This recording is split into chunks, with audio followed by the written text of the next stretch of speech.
All right, welcome back to the Trauma Therapist Podcast. My name is Guy McPherson. My mission is to raise the awareness of trauma and to support and inspire new trauma therapists just starting out on the trauma-informed journey.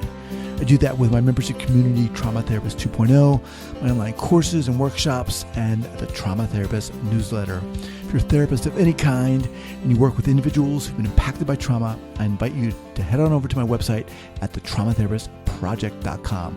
That's thetraumatherapistproject.com. All right, let's get started. Here we go. So 5, 4, 3, 2, and 1. All right, folks, welcome back to the Trauma Therapist Podcast. I'm very excited to have as my guest today, Dr. Paul Conti. Paul, welcome. Thank you. Thanks so much for having me. You are welcome. So in Dr. Conti's book, Trauma, the Invisible Epidemic, he examines the most recent research, clinical best practices, and real-life stories to present a deeper and more urgent view of trauma. He identifies the changes that we can make, both as individuals and as a society, to alleviate trauma's effect and prevent further traumatization in the future. Dr. Conti reveals that what we once considered a lifelong, unbeatable illness is both treatable and preventable.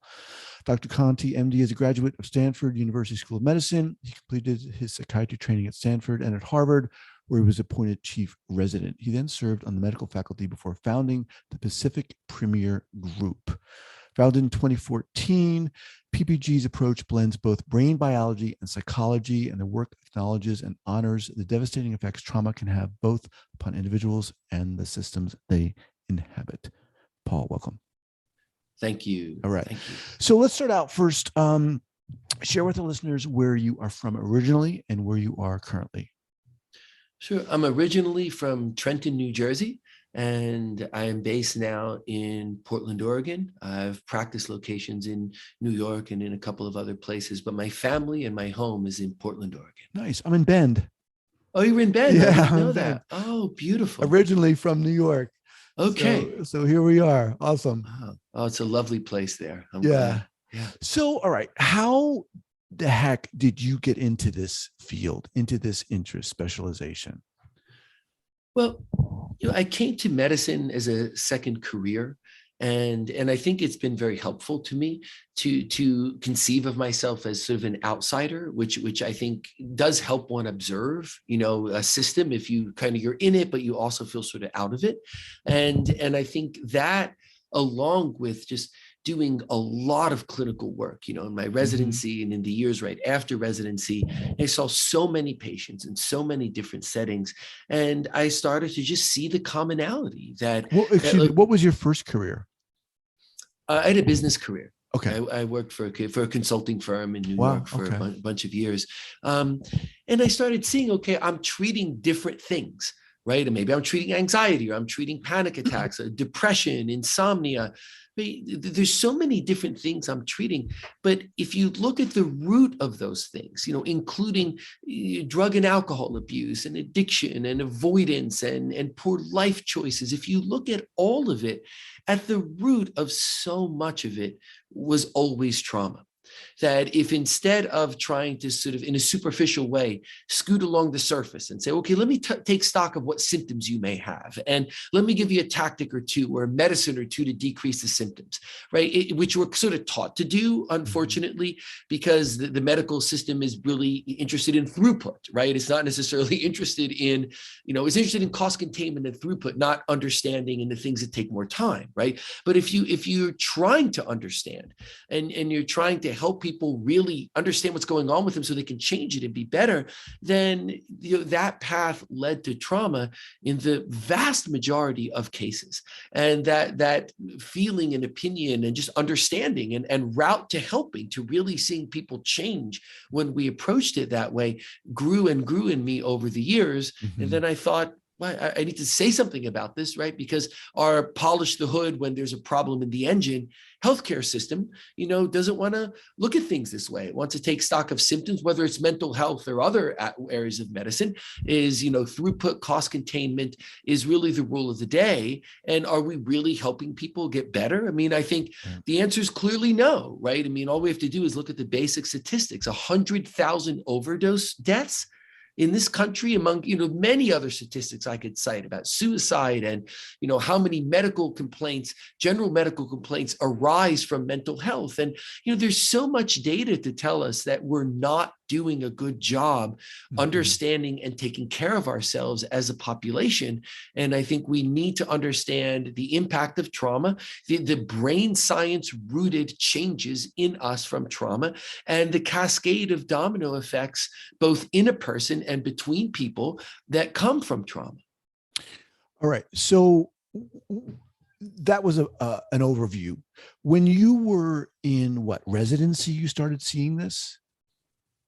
I started seeing it in residency, but I don't think it was until I was out of residency that I started putting really cogent thoughts like, wait a second, there's something here that when we do the detective work, right? Like we're finding this same thing. We're finding different flavors of it. Right. Sometimes we're finding acute trauma, chronic trauma, vicarious trauma, trauma in its different forms. But what we're finding that needs to be understood, addressed, and changed for a person to be happier and healthier is trauma. Right. And were you able to, what did that look like for you with boots on the ground in a sense? Were you able to address that given the fact that you were in a system, right? You were. Yeah. Yeah, you could try and address that. Sure. I mean, it wasn't so easy with, for example, when I first started off and was working through insurance systems where they're 15-minute appointments, right? I mean, it's not easy to do that, but sometimes you could have repeated appointments. So we start talking about, hey, let's try and get to the root of this, right? And then we work like hell at it for 15 minutes and we do it again in a couple of days, right?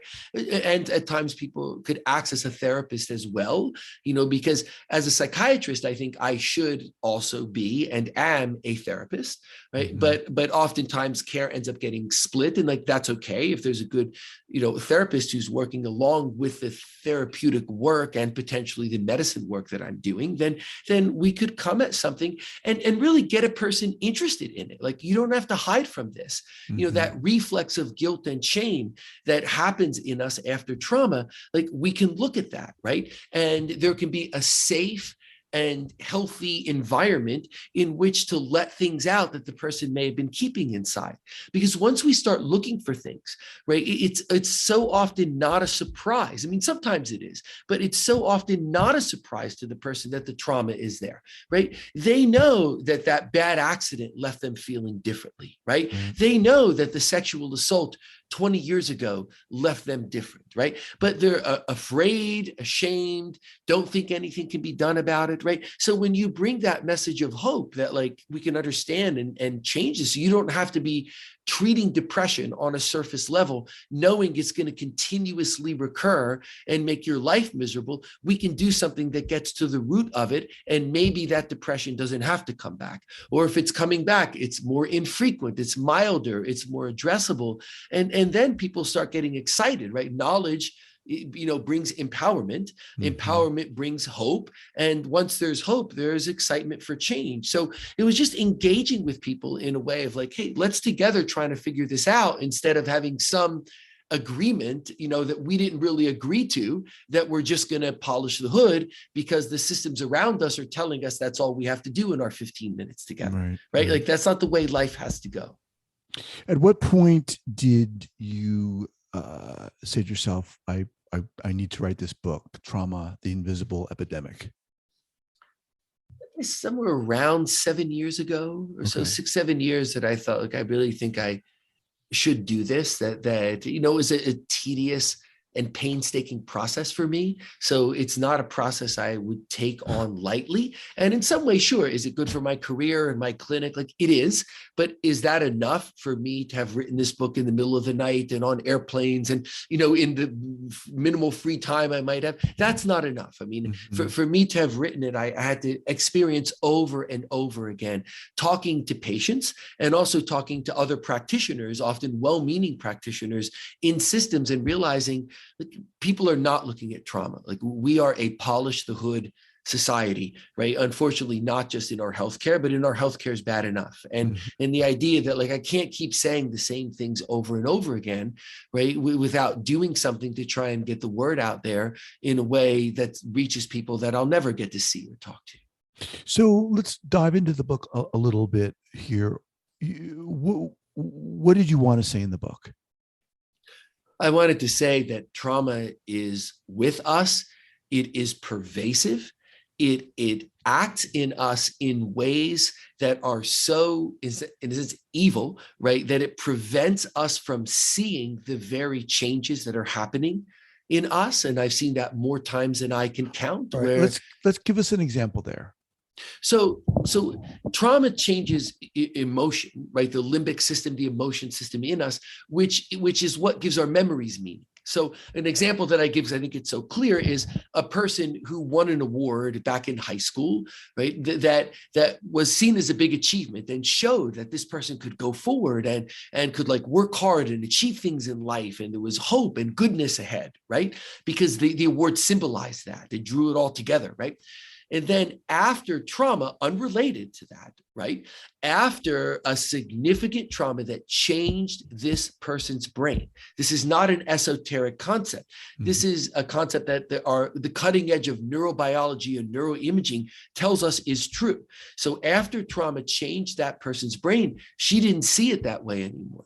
The award was a mockery of like, oh, that's the best you're ever going to do, right? And you get some award, right? And then you're going to go forward and you're going to have a life that's not going to give you the good things that you want, right? She saw it in an entirely different way and didn't remember that she saw it any differently, right? And yes, like the award is important, but I'm and this is a true story, right? But I'm using that to capture that she felt differently about herself. She didn't feel hopeful. She wasn't grounded to her competence, her conscientiousness, her ability to navigate the world. She saw herself through a light of guilt and shame and ineffectiveness. And she saw, like, I'm not going to have good relationships and no one's ever really going to love me. And you know, I'm not going to be able to go find the career I want. I mean, she just saw all that as absolutely true without a recollection that, hey, before the trauma, you didn't see it that way at all, right? And that's one example of hundreds upon hundreds I could give of trauma changing a person's brain towards higher levels of vigilance, higher levels of anxiety, avoidance behaviors, all sorts of behavioral change, poorer role performance, right? All sorts of this kind of thing that changes a person's life and changes it without the person knowing, hey, wait, I'm different, right? Mm-hmm. Or if the person knows that, then it comes for just seconds or moments of knowing. Then the person feels so afraid. Like, what am I going to do about that, right? If I start thinking about that, I'll cry forever. Mm-hmm. I'll curl up in a ball. I won't be able to function. So then they turn their thoughts away from it, as opposed to what we really need to do is to say, you can look at that. You're not going to curl up in a ball and cry forever. Guess what's going to happen? You're going to get better. Mm-hmm. Right? That there is empowerment to be had here. The reflexive guilt and shame and fear and avoidance doesn't have to rule your life. And oh my goodness, the change. So it's not an esoteric concept. It's based in brain science and it's based in the clinical truth of doing it this way with people, which again is not rocket science. To me, it's just the common sense of how to help people. Mm-hmm. I'm not the only one doing it. When you see people who are doing it, what do you see? Real change for the better in that person's life, physical health, emotional health, enjoyment of life. Like, yes, we see those things change. So my guess is that this was a person you maybe treated. Mm-hmm. And what does treatment look like for this individual? Number one. And number two, does treatment involve actual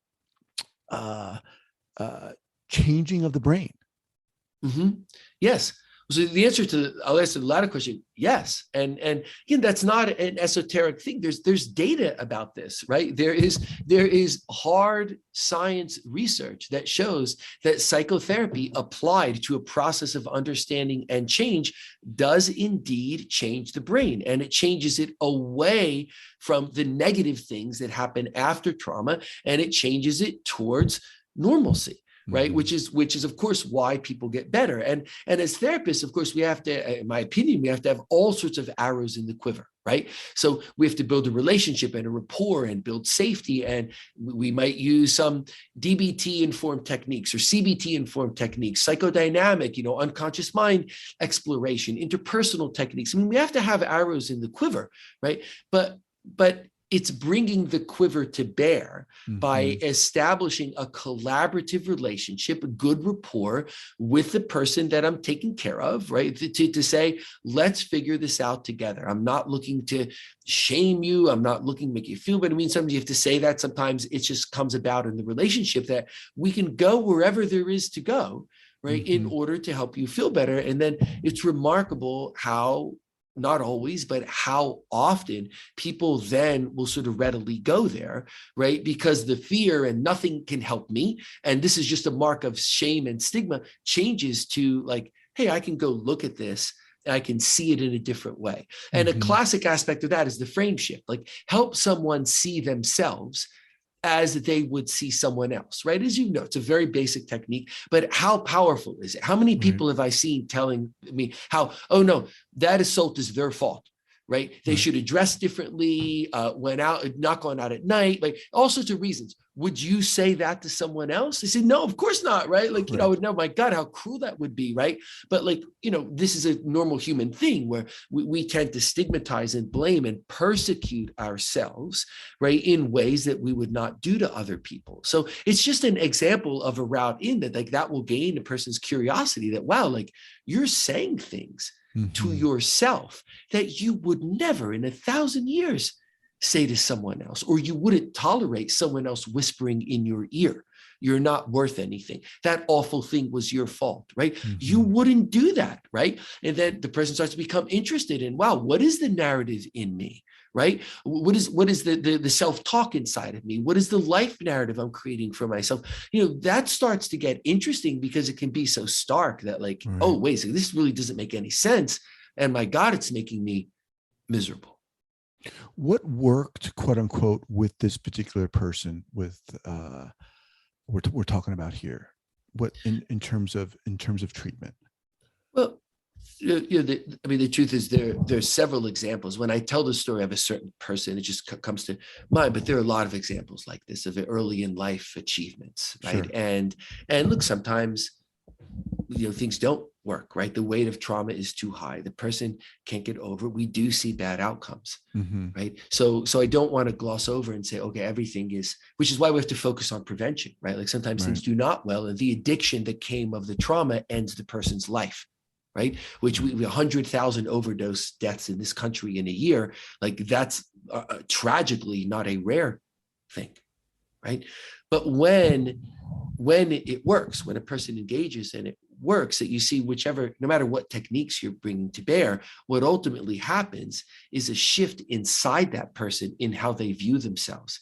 They do not feel cursed because they were traumatized. They do not feel guilty and ashamed and responsible. Or if they see ways that they played into it, so the person could have driven more safely when that really bad accident happened, right? Then they can see that for what it is, right? We can take learning and growth away from negative things, right? Without those things changing our brains so that we're afraid of getting out of bed in the morning, right? So it's a change in conception, and ultimately that is a different conception of self and world, right? That is empowering, right? That says, look, I can navigate forward. I can make good decisions. I can be aware of the emotions that are going on inside of me. I can look at them instead of being driven by them, right?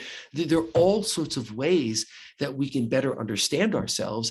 I write in the book about this idea of like waking up in the back of a car and there's some evil phantom driving the car, right? And that's often what happens and to see a person struck by this, like I'm not even in control of my life anymore, like I was, right? My decisions are coming through the lens of depression, avoidance, and alcohol. Right. And the idea that like it does not have to be that way. Like get back into the driver's seat of your life. Right. And when people feel that they can do that, they're competent to do that, someone will help them do that.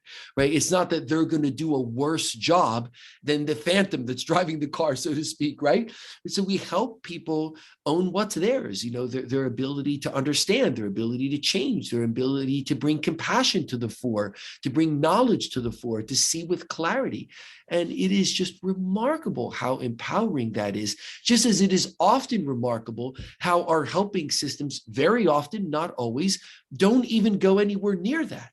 Right? Well, this is the question I want to ask you. What you're talking about here, Is this the way psychiatrists are generally speaking, psychiatrists are treating individuals?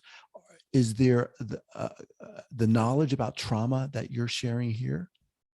No, I think it's not the way people are being treated by psychiatrists or therapists, right? Because psychiatrists can be therapists, but there are many people with various aspects of training, right, who are therapists, right? So whether it's a psychiatrist who's also bringing medicine to bear, or it is any number of people with various backgrounds who are acting as therapists, this is not how this often goes, because we live in this polish the hood when there's a problem in the engine world, and we don't want to invest time and human effort into people. So a person gets 10 sessions of CBT, right?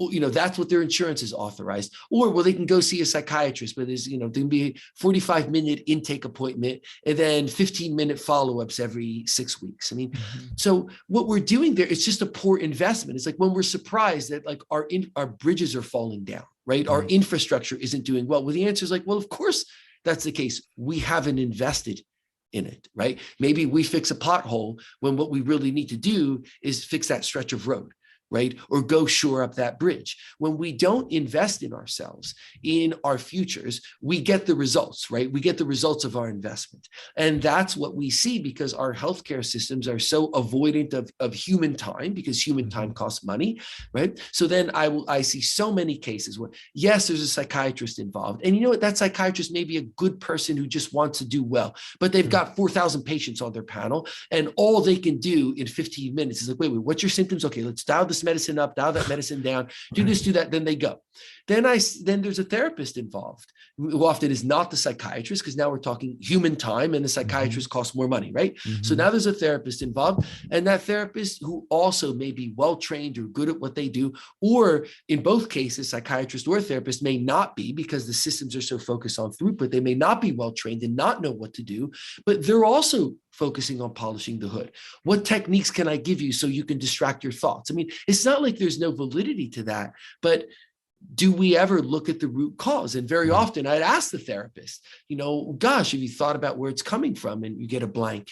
No, of course, the person isn't doing that either, because there's no time to do that, or there's not going to be time to fully explore it, or the person isn't trained to do it. So no, we're not investing in ourselves. And we have a healthcare system that is so focused on the bottom line and to waste so many resources and expend so many resources not providing care, that how can we look at our system when we put so much money into it and our results are abysmal compared to other developed world systems? How can we look at it and think that we're not just selling ourselves short?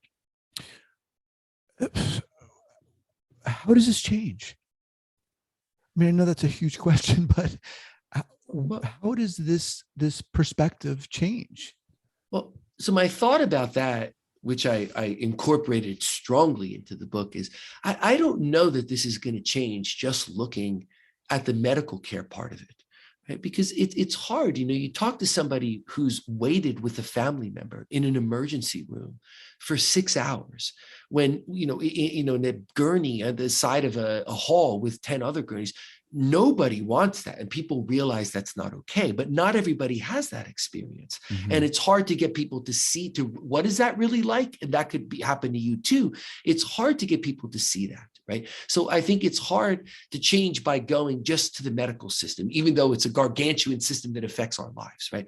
I think we're seeing the problems of trauma and the problems of not investing in ourselves, the problems of the lowest common denominator in our society at large. Right? We see it in our political dialogue. We see it when facts and truth don't matter anymore, but people's opinions get angrier and angrier. Right? And I don't know how one could look at our society and think, yeah, we're doing okay. Right. We're not, right? Whether it's the problems of racism, it's the problems of how we responded to the pandemic. It's just the political fighting in ways that would have gotten a person suspended from middle school, right? But now we tolerate on the big stages of what are we really doing?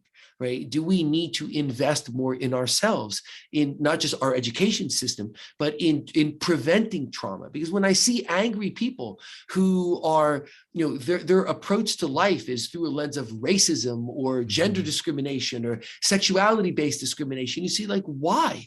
Right? Like, why are people so angry and so focused on, I don't really care what the facts are, right? If you and I differ, I'm going to attack you, right? And that's going to feel good to me, right? How does that feel good unless a person feels disempowered, afraid, vulnerable, right? I mean, even before the pandemic, I remember reading these statistics about, how great the economy was doing because the unemployment rate was so low. Okay, that's one metric, right? It was also true that a huge percentage of people in this country could not shoulder like an unexpected, like $700, bill without their lives coming apart. And so we have entire areas of endeavor, entire industries, like the service industry is just one example, where people can't make a living, right? Where it's so precarious. And I think, the old American, hey, we're going to pull ourselves up by our bootstraps and we're going to make our way. Like, I'm all for that, right? But I think that has progressed to a point where it is so easy for us to just look at today and look at ourselves today and not look at what are other people's tribulations? What are our own tribulations? Have we created a society that just really doesn't care that much? I mean, how many times are we going to say, gosh, I feel so sorry for those people who lost a child to murder, right? Like we should be aghast and weeping, all of us, right? Not looking at, well, now really that just evolves into political argument again, when what's happened is unimaginable. Right? To just imagine the scene, in these classrooms, imagine what that was like, it's so unbearable that it leads us away from it. And I think that then we're sort of inadvertently complicit with sort of thinking things are okay. And all those deaths to COVID, 100,000 overdose deaths a year, mass shootings more rapidly than we can count, like, we're not okay. And if we don't look at trauma and if we don't look at how we're handling ourselves as a society, well, I don't think we're going to be okay.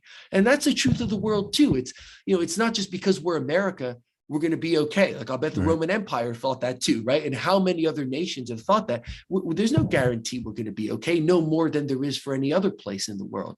And my very strong worry is, unless we make real change, we are not going to be okay. Two final questions here as we wind up. What initially was the impetus or pull for you to move from consulting into medicine? So part of this I do write about in the book as well is, so I was unhappy in the career path that I had. There's nothing wrong with it, and it served a lot of people well, but it just wasn't making me happy. I wasn't happy with my life, and my life wasn't super healthy because I sort of had blinders on. So I'm 23 or 24. I can't change anything, right? Like, I just didn't understand. And, I tragically lost my youngest brother to suicide. And after that tragedy, yes, thank you.